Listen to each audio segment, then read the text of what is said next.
Hey everyone! Before we dive into this gripping story, please hit that subscribe button to join our community and stay updated with more powerful narratives like this one. Lieutenant. The Admiral's voice sliced through the sterile silence of the briefing room like a razor. My commander, Major Davies, a man who moved with the precision of a well-oiled machine, stood stiffly near the door.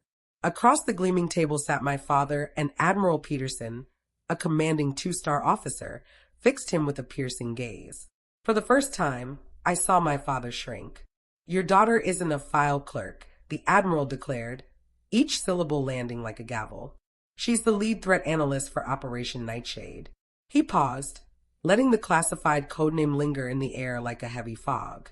"The family joke you left on her locker sparked a Delta-level threat alert across this entire base." I watched my father's smug, patronizing facade, worn like armor for years, fracture and melt into raw, searing panic as he realized the game had ended. Just a day earlier, that same arrogance had been stifling. It was family day on base, a time when I always felt like a stranger in my own story. I spotted him approaching. My father, Robert, striding with the unearned confidence of a career that fizzled out at lieutenant. He weaved through the crowd and paused in front of my locker, stationed in a zone clearly marked with bold red restricted access signs he blatantly ignored. Next to me stood my teammate, Gunnery Sergeant Rex, a seasoned Marine whose quiet nod of respect meant more than any accolade. My father didn't even glance at him, too focused on his public display of disappointment. "Still stuck sorting papers, huh?" he asked, his voice loud enough to catch the ears of nearby families. It was the same demeaning tone that colored every holiday, every call, the echo of him dismissing my college acceptance as a cute hobby and my first commendation as a consolation prize. A familiar, icy anger simmered in my core, but my face stayed a practiced mask of calm. I'd learned long ago that reacting only fueled his need for a show. "Don't worry," he pressed on, blind to the storm brewing in my eyes. "Someday they'll let you do something that matters." With a theatrical flourish, he pulled a folded note from his pocket and taped it to my locker's metal door, shooting me an exaggerated wink. "Just a little joke to brighten your dull day," he chuckled, sauntering off into the crowd, utterly pleased with himself. Rex remained silent, his gaze flicking from my father's retreating figure to the note, a wordless question hanging between us. The note looked innocent, almost juvenile, a crude cartoon of a crow. But to those in my world, that crow wasn't a jest. It was a specter, a warning. He thought it was another jab at my expense, clueless that he'd just pinned the call sign of a hostile intelligence asset onto a secure government locker. To grasp the fallout that followed, you need to know the dual lives I led. The first was the polished family tale, a narrative my father refined and retold at every gathering until it gleamed brighter than reality. The stage was often the dinner table where he'd hold court, beer in hand, spinning exaggerated tales of his short, unremarkable Navy stint. In his stories, he was always the overlooked genius, the master of a rigid world of rank and respect he believed I'd never understand. In this curated script, I was a mere footnote. My nickname at home was Anya the Admin, tossed out with a laugh as if it were affectionate. "So, Anya the Admin," he'd say during one of those dinners, "have you mastered filing those TPS reports yet?" The line, ripped from a comedy movie, was a lazy dig meant to draw chuckles from my aunts and uncles. They'd laugh politely, as they always did. That night, I made the mistake of pushing back, just a little. "Actually," I said, my voice soft but steady, "I earned a commendation for analytical work last week." A brief hush fell over the table. My father met my gaze, a slow, belittling smile spreading across his face. He reached over and patted my head like I was a puppy who'd fetched a stick. "That's cute, sweetie," he said, his tone dripping with mockery. "Did they give you a sticker for it?" The table burst into laughter, the moment diffused.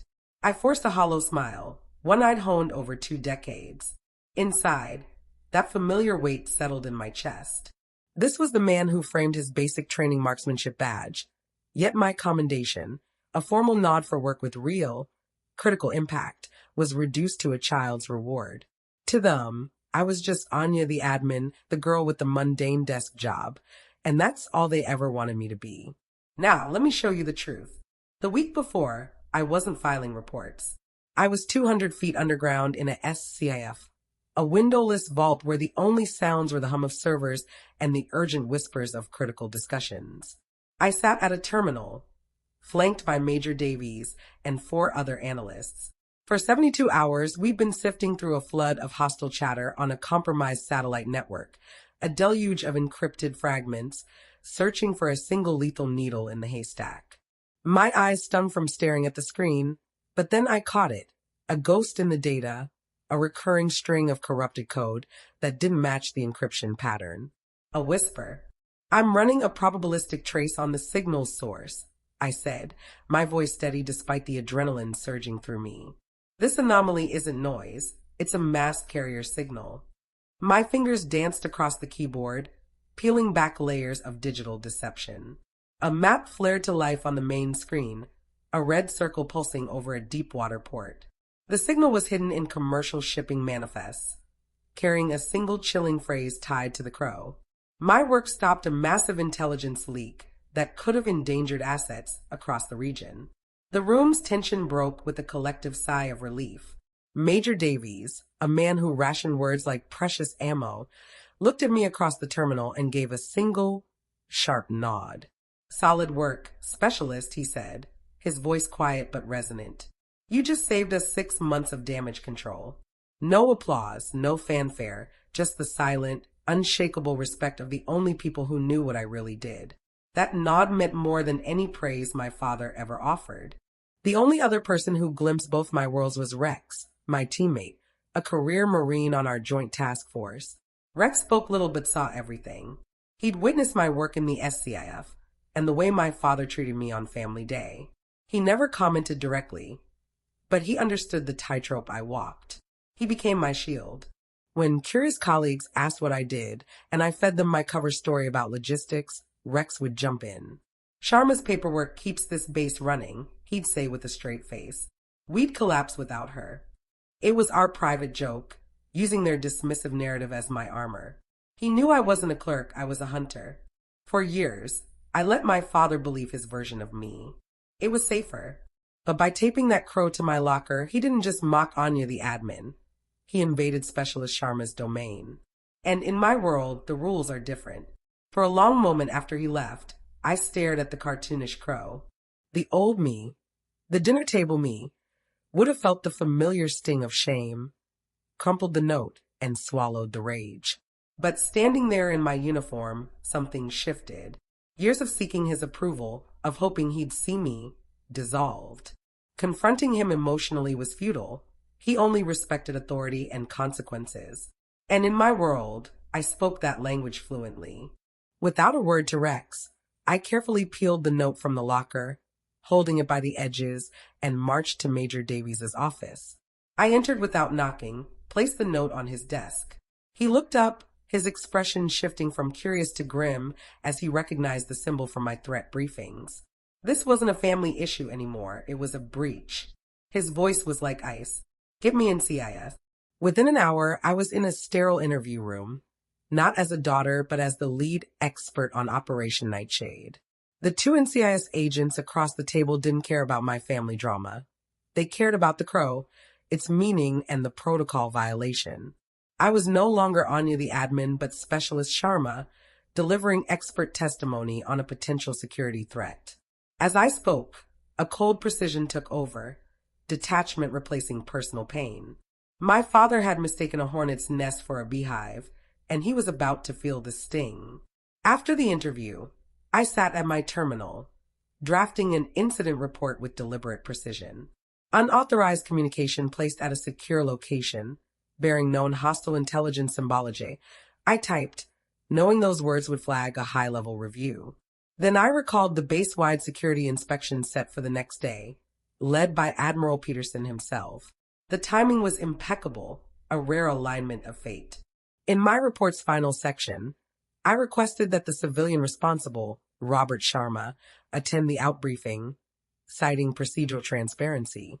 It was a calculated move, cloaked in the system's airtight logic. I sent the report to Major Davies.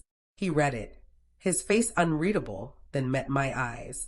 He saw my trap, flawless, forcing my father to step into it. No judgment in his gaze, just quiet understanding. He initialed the request, flagging it for the Admiral's review. "This isn't about him being your father anymore, Specialist," he said firmly. "This is about chain of command and base security. Let the system handle it." His words were the only approval I'd ever truly needed. My father thought he'd left a joke for his disappointing daughter. He didn't know his name was now the focus of an active NCIS counterintelligence file, or that he'd been summoned to a meeting where he wouldn't hold the reins. The briefing room was a stark, intimidating space, a cold box with a polished table reflecting harsh lights. No windows, no warmth, just the raw weight of authority. I sat at that table, a silent pillar of the room's power structure. Admiral Peterson presided at the head, flanked by his aide and the base commander. Beside me were Major Davies and the stone-faced NCIS agents, a panel of unyielding institutional force. Then my father was escorted in, striding with his usual misplaced bravado, a smirk on his face. He clearly thought this was a trivial misunderstanding caused by his dramatic daughter. Seeing me at the table, part of the official proceedings, his smirk widened into pure condescension. "Anya, what's this about?" he asked, his voice echoing in the silent room. "Did I mess up your filing system?" For a fleeting moment, every belittling jab, every dismissive quip flashed through my mind. This was the last one. I met his gaze, my face a blank slate. I didn't need to speak. The system would do it for me. The lead NCIS agent spoke, his voice a flat drone that drained all emotion. "Sir, at 1,400 hours yesterday, you placed this note on a secure government locker." The cartoon crow flashed onto the room's large screen.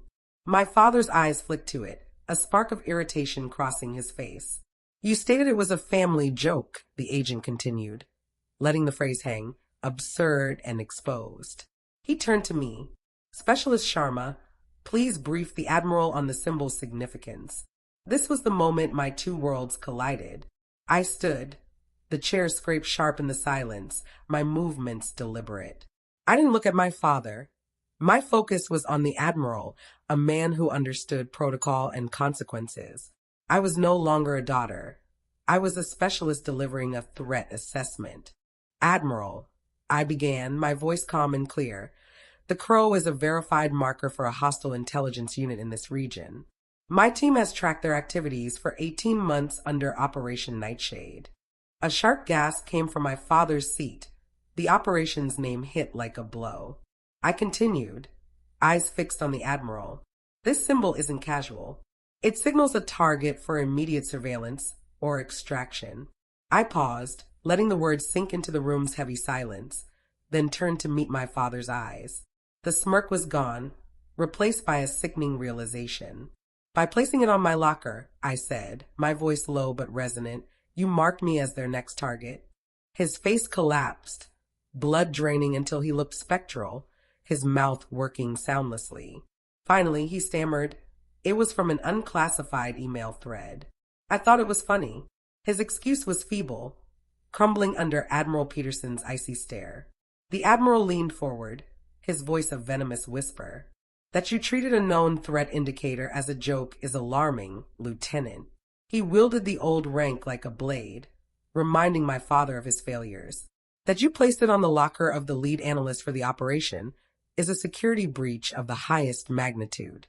My father, stripped of his swagger, tried to puff himself up, clinging to his long-dead rank.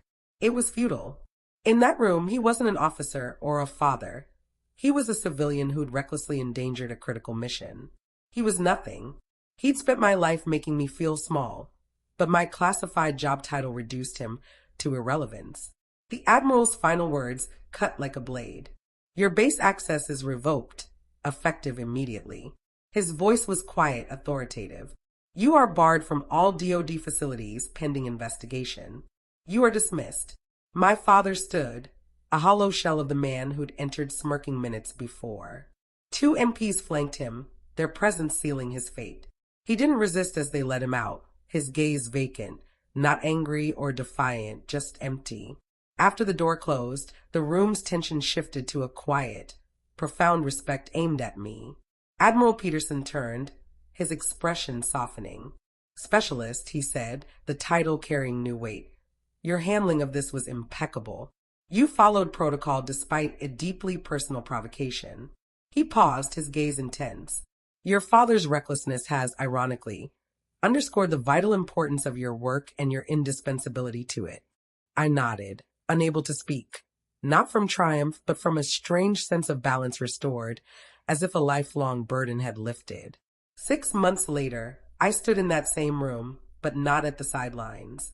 I was at the head of the table, my uniform bearing a new rank, my title no longer specialist, but leader of a small analysis team for Operation Nightshade, a promotion backed by Admiral Peterson himself. My team sat where the NCIS agents had been, their eyes on me, awaiting my assessment.